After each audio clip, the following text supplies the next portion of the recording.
Hello students, 11th standard NCERT chapter number 2 units and measurement. उसके अंदर पिछले lecture के अंदर हम लोगों ने यूनिट्स के बारे में बात की थी। उसके डायमेंशनल फार्मूला हम डिफरेंट फिजिकल क्वांटिटीज के कैसे लिखते हैं उसके बारे में मैंने बताया था। थोड़ी सी आज मैं आगे आपको बात कर देता हूँ कि हम लोगों ने क्या क्या देखा था। हम लोगों ने मास देखा था, लेंथ देखा था, टाइम देखा था। मास का केजी, लेंथ का मीटर, टाइम का सेकंड, एरिया का मीटर स्क्वायर, वॉल्यूम का हमने देखा था मीटर क्यूब। उसके बाद हमने डेंसिटी देखा था केजी पर मीटर क्यूब। उसके बाद हमने स्पीड देखा था, एक्सेलरेशन देखा था, मोमेंटम देखा था, फोर्स देखा था। बराबर है। तो ये सब हमने यूनिट्स एंड मेजरमेंट्स के अंदर हमने डिफरेंट फिजिकल क्वांटिटी के यूनिट कैसे लिखते हैं और उसके ऊपर से उसके डायमेंशनल फार्मूला कैसे डिराइव करते हैं वो हमने देखा। आज थोड़ी सी बात उसके एप्लीकेशन के बेस पे करनी है, तो ध्यान से देखो। सपोज मैं आपको समझाता हूं कि ग्रेविटेशनल फोर्स है। कौन सा फोर्स है? Gravitational force. ये जो ग्रेविटेशनल फोर्स है उसको बचपन में आप लोगों ने पढ़ा था कि अगर दो ऑब्जेक्ट है मेरे पास, एक का मास m1 है, दूसरे का मास कितना है m2, और ये दो ऑब्जेक्ट के बीच में कितना डिस्टेंस है? r डिस्टेंस है। अगर ये दो ऑब्जेक्ट के बीच में मेरे पास r डिस्टेंस है तो इन दोनों के बीच में लगता हुआ gravitational force F is equal to Gm1 m2 divided by r square था। ये हम लोगों को पता है। अच्छा भाई, ये हमको पता है। अब मुझे यहाँ पे ऐसा पूछा गया है कि ये जो g है, इस g का आप यूनिट ढूंढिए और यही g का आप क्या ढूंढिए? डायमेंशनल फॉर्मूला ढूंढिए। तो मुझे दो चीज ढूंढनी है, एक तो यूनिट एंड एक तो डायमेंशनल फॉर्मूला। किसके? g के। तो ये मेरे पास क्या है? फोर्स है। ये मेरे पास क्या है? फोर्स है। ये m1 एंड m2 मेरे पास क्या है? मास है। क्या है? मास। और ये क्या है? डिस्टेंस का स्क्वायर। बराबर है।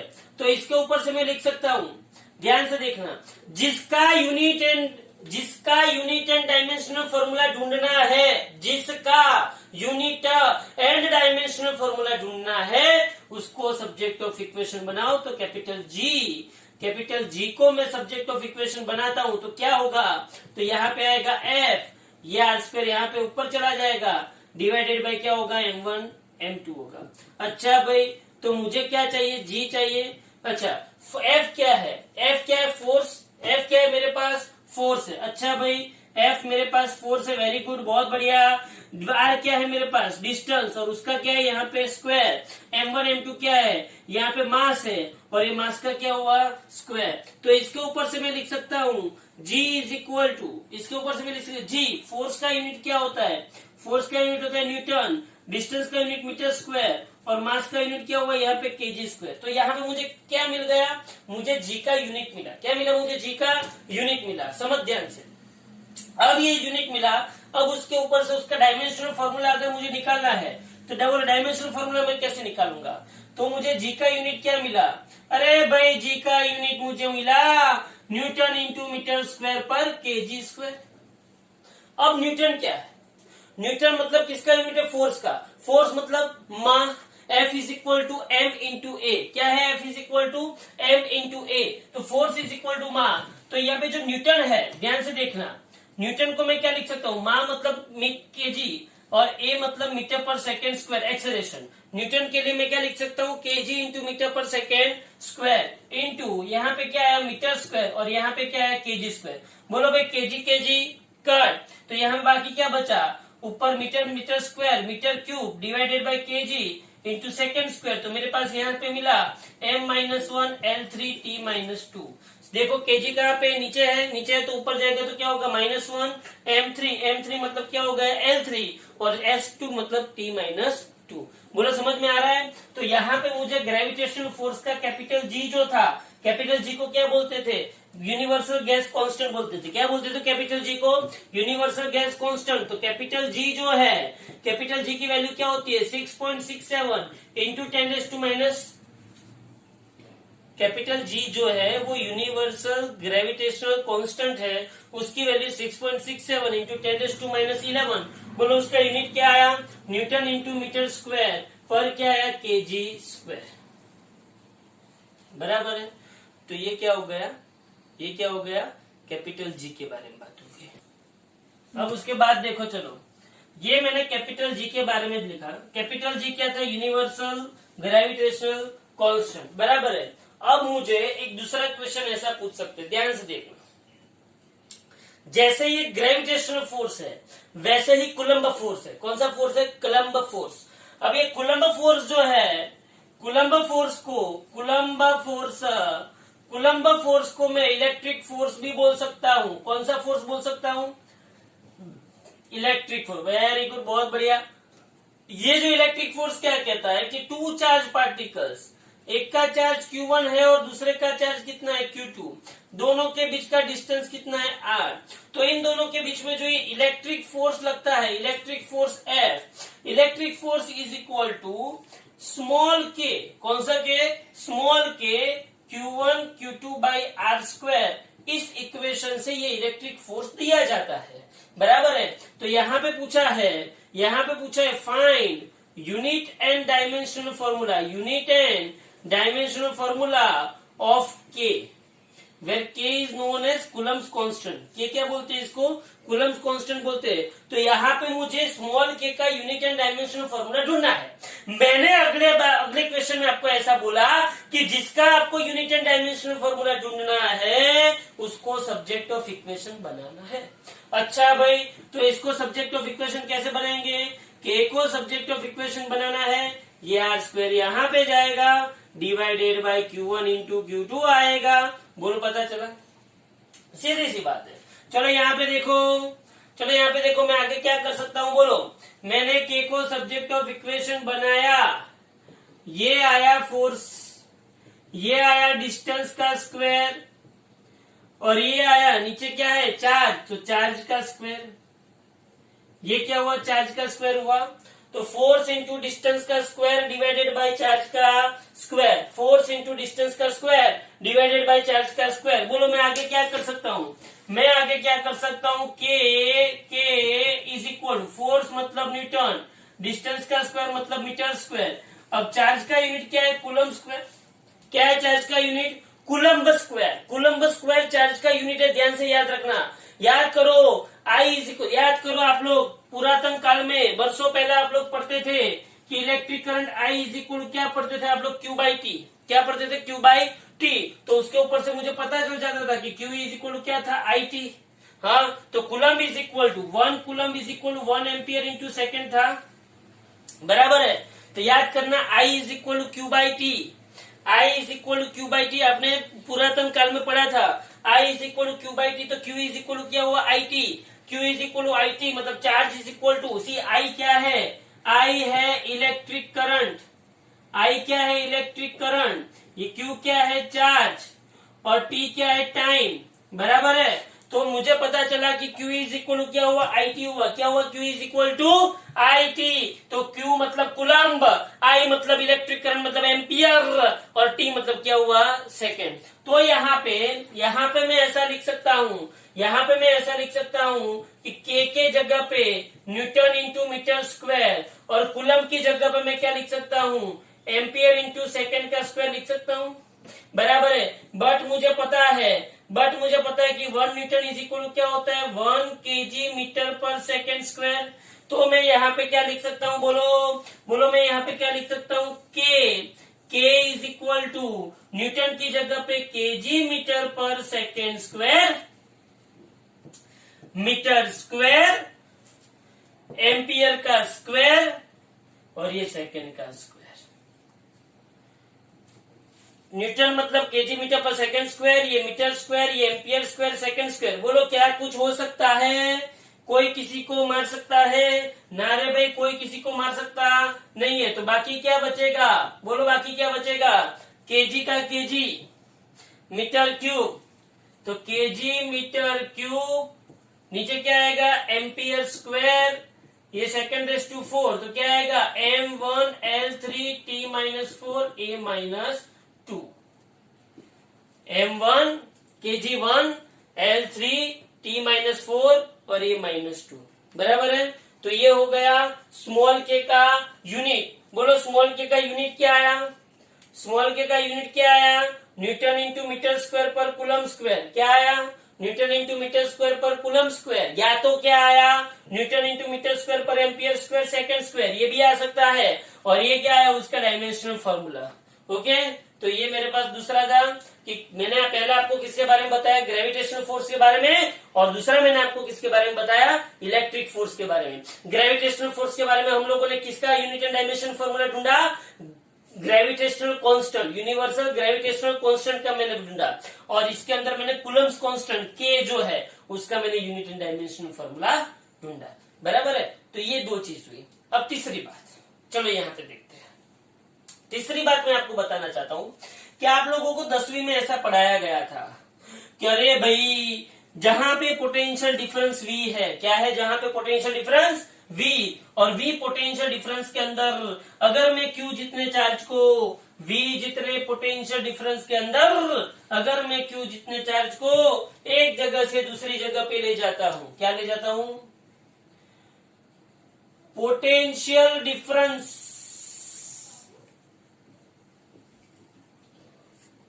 पोटेंशियल डिफरेंस V है, V जितने पोटेंशियल डिफरेंस के अंदर अगर मैं चार्ज Q को V जितने पोटेंशियल डिफरेंस के अंदर अगर मैं चार्ज Q को A से B ले जाता हूं, एक जगह से दूसरी जगह ले जाता हूं, तो उसके लिए वर्क करना पड़ता है। क्या करना पड़ता है उसके लिए, वर्क। तो वर्क का इक्वेशन है, उसके लिए जो वर्क करना पड़ता है ना, सीधी सी बात है, वर्क इज इक्वल, मेरे पास इक्वेशन क्या था, force multiplied by displacement. Work is equal, equation क्या था, फोर्स मल्टीप्लाइड बाय डिस्प्लेसमेंट। अच्छा भाई, तो मैं यहाँ पे वर्क करूंगा, तो वर्क इज इक्वल टू, यहाँ पे आपको इक्वेशन था charge multiplied by potential difference. अच्छा भाई, ये charge multiplied by potential difference है, मतलब Q इंटू V आया। ओहो, वर्क इज इक्वल टू क्या है, चार्ज मल्टीप्लाइड बाय पोटेंशियल। बच्चा, तो मुझे क्या करना पड़ेगा, मुझे तो पोटेंशियल डिफरेंस का यूनिट एंड डायमेंशनल फॉर्मूला ढूंढना है। मुझे चार्ज का यूनिट पता है कूलम्ब, मुझे वर्क का यूनिट पता है जूल, मुझे V का यूनिट ढूंढना है। अगर जिसका यूनिट ढूंढना हो, बोलो ब्रह्म वाक्य क्या है, पुरातन काल में लिखा गया है कि जिसका यूनिट ढूंढना है उसको सब्जेक्ट ऑफ इक्वेशन बनाओ। अच्छा, तो मैं किसको सब्जेक्ट ऑफ इक्वेशन बना सकता हूँ, V को। V के मल्टीप्लीकेशन में कौन है, Q। अच्छा, तो वो Q को उससे ले जाओगे तो कहाँ पे चला जाएगा, डिनोमिनेटर में चला जाएगा। वेरी गुड, बहुत बढ़िया। तो ये V जो है, ये जो V है, वर्क मतलब W मतलब वर्क, V जो है वो क्या हुआ, वर्क अपन चार्ज। तो वर्क पर यूनिट चार्ज मतलब पोटेंशियल हो गया। क्या हो गया, वर्क पर यूनिट चार्ज मतलब पोटेंशियल। तो मैं यहाँ पे ऐसा लिख सकता हूँ, वर्क मतलब उसका यूनिट है जूल, और चार्ज का यूनिट क्या है, कूलम। क्या है चार्ज का यूनिट, कूलम। तो उसको हम 1 वोल्ट लिखते हैं। क्या लिखते हैं, 1 वोल्ट। तो मुझे यूनिट मिल गया, किसका यूनिट मिला, आप लोग मालूम है, आपको घर में बोलते हैं कि हमारे घर में 220 वोल्ट आते, वो 220 वोल्ट मतलब 220 वोल्ट मतलब 220 जूल पर कूलम। बराबर है कि एक कूलम चार्ज को एक जगह से दूसरी जगह ले जाने के लिए कितना जूल वर्क किया, 220 जूल। कितना जूल वर्क किया, 220 जूल। अब यहाँ पे देख, वो 12th में पढ़ेंगे, उसकी यहाँ पे कोई टेंशन नहीं लेनी है। लेकिन मेरे को बात क्या, मेरे को V का यूनिट मुझे मिल गया जूल पर कूलम या तो वोल्ट। क्या मिला, जूल पर कूलम या तो वोल्ट। क्या मिला मुझे, जूल पर कूलम या तो वोल्ट। क्या मिला मुझे, जूल पर कूलम या तो वोल्ट। लेकिन मुझे उसका डायमेंशनल फॉर्मूला निकालना है, तो उसका डायमेंशनल फॉर्मूला मैं कैसे निकालूंगा, तो ये क्या है, वोल्ट। जूल मतलब क्या, जूल मतलब केजी मीटर स्क्वायर पर सेकंड स्क्वायर। पिछला वीडियो देख लो, पिछले वीडियो के अंदर मैंने work is equal to energy is equal to joule करवाया था, उसमें केजी मीटर स्क्वायर पर सेकंड स्क्वायर जूल, और कूलम आगे मैंने क्या लिखा था, बोलो 1 कूलम इज इक्वल टू क्या आया, 1 ampere into second. 1 coulomb is equal to क्या आया, 1 एम्पियर इंटू सेकेंड। तो यहाँ पे जो वोल्ट आएगा वो आएगा KG metre square ampere second cube. तो यहाँ पे मुझे डायमेंशन फॉर्मूला जो लिखना पड़ेगा वो क्या पड़ेगा, मास का 1, लेंथ का 2, टी का -3, ए का -1। फिर से केजी का 1, लेंथ का 2, सेकेंड का -3 और ए का -1। ओके, तो ये क्या आ गया, पोटेंशियल का डायमेंशनल फॉर्मूला। क्लियर हो रहा है ये माइंड में। तो उसके आगे ये ध्यान से देख लेना, ये ध्यान से देख लेना, इसका डायमेंशनल फॉर्मूला फर्स्ट ईयर में 11th में कहीं पे भी नहीं पूछा जाता है, लेकिन 12th में ये मोस्ट इंपोर्टेंट रहेगा। तो ध्यान से देख लो, ये मैंने क्या किया, पोटेंशियल, पोटेंशियल मतलब वर्क पर यूनिट चार्ज, बराबर है। तो उसके बाद हम देखेंगे, मुझे पोटेंशियल मिल गया, तो उसके बाद हम देखेंगे कैपेसिटेंस। क्या देखेंगे उसके बाद? कैपेसिटेंस। पोटेंशियल का मुझे मिला M1 L2 T -3 -1, very good. अच्छा भाई, अब मेरे पास है कैपेसिटेंस। कैपेसिटेंस किसके अंदर आता है? तो आपने कैपेसिटर का नाम सुना होगा, फिर से लिख रहा हूं, आपने कैपेसिटर का नाम सुना होगा। कैपेसिटर का जो चार्ज स्टोर करने की कैपेसिटी होती है, capacity to store the charge, capacity to store the charge is known as capacitance. अच्छा भाई, उसका कैपेसिटेंस का मुझे क्या चाहिए? यूनिट एंड डायमेंशन फॉर्मूला चाहिए। सोच, तो उसका यूनिट एंड डायमेंशन फॉर्मूला सोचने के लिए, ढूंढने के लिए मुझे क्या करना है? तो मुझे एक इक्वेशन पता होना चाहिए। ये इक्वेशन आपको 12th में आएगा, लेकिन अभी मैं करवा रहा हूँ इसे। आपको शायद ये चैप्टर के अंदर ये सब जो मैं करवा रहा हूँ ना, वो शायद अगर आपको पूछा जाए स्कूल में कि कहीं पे भी, तो उसमें आप लोगों को इक्वेशन ऑलरेडी देंगे। आपको इक्वेशन ऑलरेडी, ये जितने भी इक्वेशन में लिख रहा हूं वो इक्वेशन ऑलरेडी देंगे। जैसे कि मैंने फोर्स, ग्रेविटेशनल फोर्स में क्या लिखा, F is equal to capital G M1 M2 by R square. मैंने कूलम फोर्स के अंदर क्या लिखा, F is equal to small k Q1 Q2 by R square. फिर मैंने इसके आगे क्या, पोटेंशियल के अंदर मैंने क्या लिखा, W is equal to charge multiplied by potential. ये सब इक्वेशन आपको देंगे। सिमिलरली यहाँ पे कैपेसिटेंस के अंदर आपको जो इक्वेशन दिया हुआ है वो है Q is equal to CV। क्या है? Q is equal to CV। Q क्या है मेरे पास? Q भाई मेरे पास क्या है? चार्ज, बराबर है। V मेरे पास क्या है? पोटेंशियल। बोलो भाई, V क्या है मेरे पास? पोटेंशियल है। और C क्या है मेरे पास? कैपेसिटेंस है। C क्या है मेरे पास? कैपेसिटेंस। तो मुझे किसका डायमेंशनल फॉर्मूला इन यूनिट चाहिए? मुझे C का चाहिए। अच्छा, तो C को सब्जेक्ट ऑफ इक्वेशन बनाओ, तो C इज इक्वल क्या हुआ? Q by V। C is equal क्या हुआ? Q by V। अच्छा, तो Q का यूनिट क्या था? Q का यूनिट क्या था? कूलम। और V का यूनिट क्या था? वोल्ट। तो कैपेसिटर का एक यूनिट क्या आ गया? Coulomb per volt. और कैपेसिटर का यूनिट जनरली आप देखने जाओ तो फेराड है। क्या है? फेराड। जनरली क्या है? कैपेसिटर का यूनिट फेराड है। तो मुझे यहाँ पे क्या करना है? मुझे यहाँ पे क्या करना है? ध्यान से देखना, मुझे ये Q अपन V जो है उसके ऊपर से एक तो कूलम पर वोल्ट मिल गया। हाँ भाई, एक कूलम पर वोल्ट मुझे मिल गया, और दूसरा यूनिट मुझे किसका मिला? मतलब दूसरा यूनिट कैपेसिटर का क्या मिला? मुझे फेराड मिला।